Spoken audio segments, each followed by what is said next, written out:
day, ordinary people are changing lives. Good people are doing great things. Hi, it's so good to have you. We all need more Rumaris in our life. And it deserves attention. I really want to create this legacy. Remarkable and well said. This is The Bright Spot.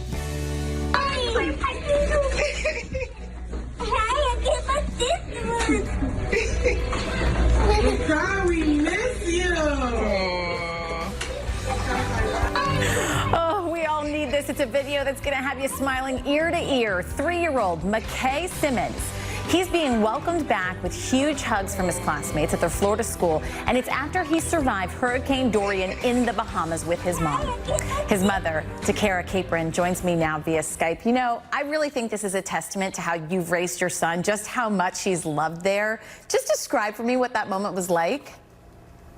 It was just a beautiful moment, very touching, especially for me as a mom, knowing such a traumatic experience that we've been through, especially for Makai. I felt my heart was just, it felt so warm because we just came from such a feeling of despair, and we lost all of that, all of our hope and everything. And just for those kids to come in and hug my son and support him, you know, it made me feel good.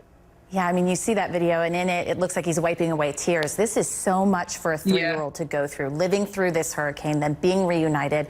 How did he say it made him feel? I know he's only 3.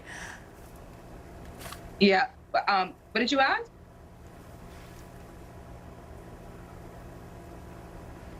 Sorry, can you hear me? Yeah, I can hear you now. Okay, so I was just wondering how it made him feel. Did he tell you how wonderful it was to get that warm welcome? Yes, he felt so good about it. He was like, "Mommy, my friends hugged me." And even yesterday, the day after, they hugged him that day, and he went back to school the following day. As we were walking out of the car, and I was walking him into the school door, he was like, "Mommy, do you think the kids are going to hug me again?" Because I made him feel so good, so welcome. I don't think he was expecting all of that, especially from what he came through. He wasn't expecting all of that love. And it made him feel so happy, so loved, so supported. Yeah, we all need that love. What was it like for you going through Dorian in the Bahamas?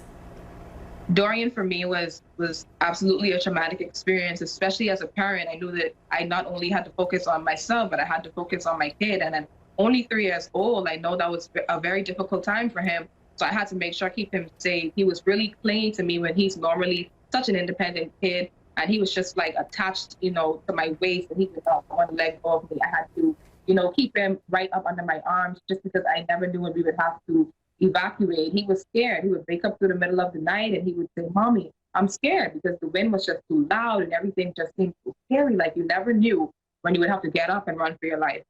And when you look at the video of the aftermath of the storm, so many people still need things there. You must be so relieved to be home and then to be in the warm embrace of loved ones. What is it like?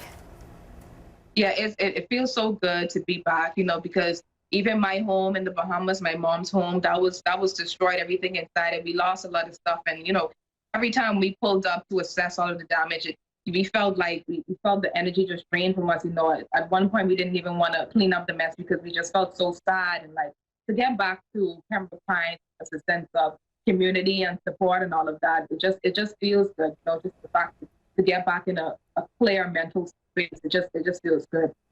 You know, this group hug that we saw, and as we look at it again, your son being embraced, it really reminded me of the video we saw earlier in the week of those 2 toddlers that were running towards each other, and they're hugging each other and embracing each other. And it says something about just the purity and the innocence of our young people and how we can raise this generation to be kind. What does it make you think about as a mom?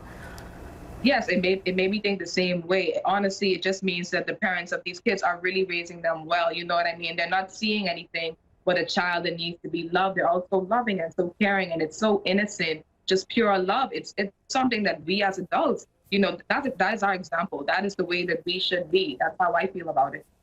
Yeah, learning from them. I agree. We'll be doing that. Takara Capron, thank you so much for taking the time and for sharing your son's story with us. We needed it.